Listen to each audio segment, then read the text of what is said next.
right word, like the right blue or the right pink which you want. Like these shades, every word has shades of meaning or connotations, and they go on increasing or decreasing, and we should know that. That is the purpose of knowing synonyms. Here is an example. Let us see. Anger is a word which we use very commonly, but here you see 4 pictures and the levels of anger, like the shades of blue. There are different degrees of anger. Being slightly irritated or frustrated is the first stage. When you are irritated, when you are annoyed is the next stage. You see that person, his face is growing more red. The third is being mad. You are mad at someone when you are unable to control your anger. And the fourth is flying into a rage. What is the meaning of flying into a rage? That means you are completely out of control. Your emotions are not in your control. So, all these annoyance, anger, irritation, flying into a rage, getting mad are all synonyms, but aren't there degrees or difference in the levels? Same. So, these are all synonyms, but with shades of difference. So, you understand now why experts say that no 2 words are the same. There is a difference in the shades of meaning. So, when your mother scolds you, it could be just irritation. When she shouts at you, it could be a rage. There is a difference. How are you going to then learn all these words? How are you going to master your synonyms or antonyms or homonyms or all these things?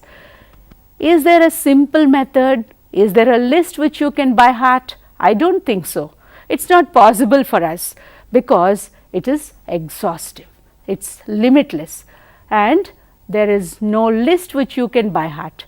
But through experience, through listening, you can find out a number of words. Just as there are so many synonyms for anger, you can see there are so many synonyms for laughter too. Smile, the first stage; giggle, when you laugh unexpectedly in an unwanted place; laughter, when you are happy, when you are sharing; and a guffaw, where you are trying to show off that you know better than the others. So, these are all under one category. These are all synonyms, but they all do not mean the same. So, through these examples, I am sure you have understood that no 2 words in English literally mean the same. There is some shade of difference, and the more you know about these differences, it is very convenient for you to choose the right word from the context and the examples given. Let us see how we can do an exercise. Here are the different sources. Your observation, as I told you on my way to this TV lesson also, I saw how there are so many synonyms used in an advertisement. If you start observing the world around you, you can find wonderful vocabulary used for attracting you. Good reading habit, newspapers, stories, because writers want to impress, and active listening. When you listen to any program, try to listen and note down the new words and what could be the substitutes, what could be the synonyms for that, and you must practice it. Use them in your own day-to-day speech with your friends, or use them while writing something, and get checked by your teachers whether that usage is correct or not, because all words in all contexts are not suitable, and the dictionary and the thesaurus, they are the ultimate sources for you. So, all these, starting from your observation, by using your eyes and ears, you can master this. Then your examination would be a cakewalk or a child's play. What is the meaning of a cakewalk or a child's play?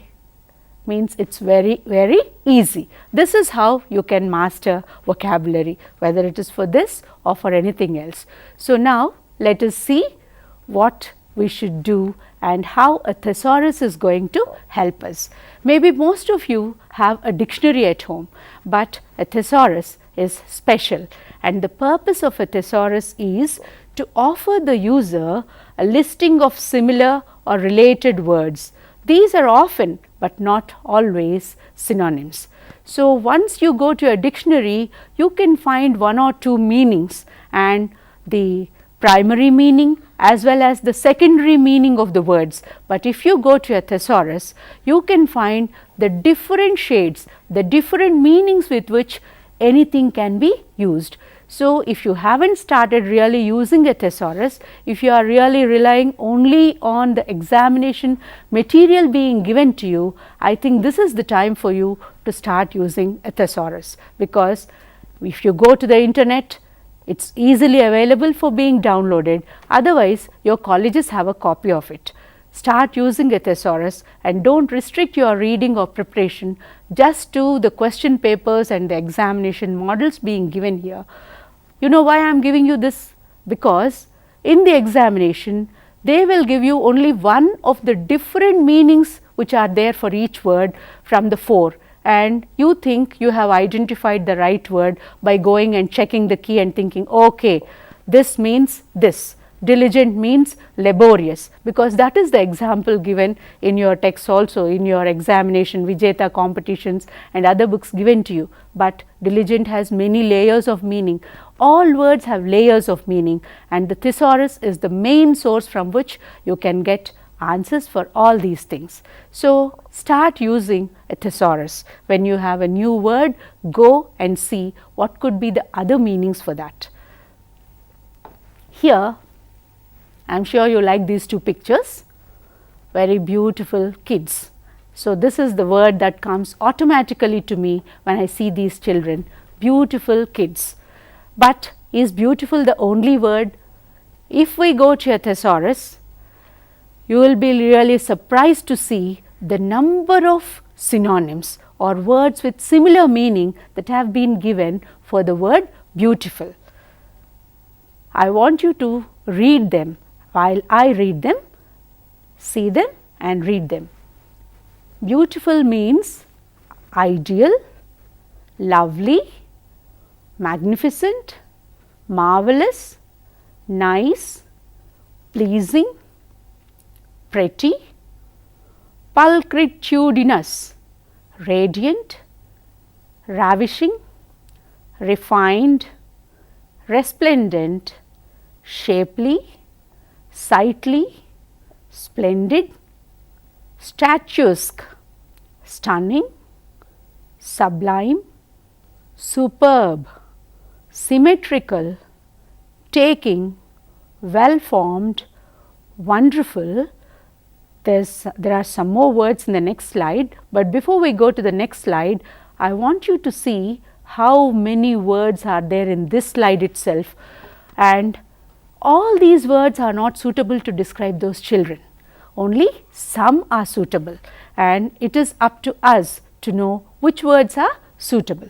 So, you can say the children are lovely, they are pleasing, they are pretty, but you can't say they are ravishing. Ravishing beauty is something which is seen among the models. They attract you, they allure you. So, ravishing beauty is not something which you use while describing children, and you can't say they are shapely, you can say they are sublime, because the innocence is there in their looks. So, all these words you must once again go and see. Let us continue the list. Let us see what should be done. There are some more words for the word beautiful. See in the next slide. Admirable, alluring, angelic, appealing, beauteous, bewitching, charming, classy, comely, cute, dazzling, delicate, delightful, divine, elegant, enticing, excellent, exquisite, fair, fascinating, fine, good looking, gorgeous, graceful, grand, handsome.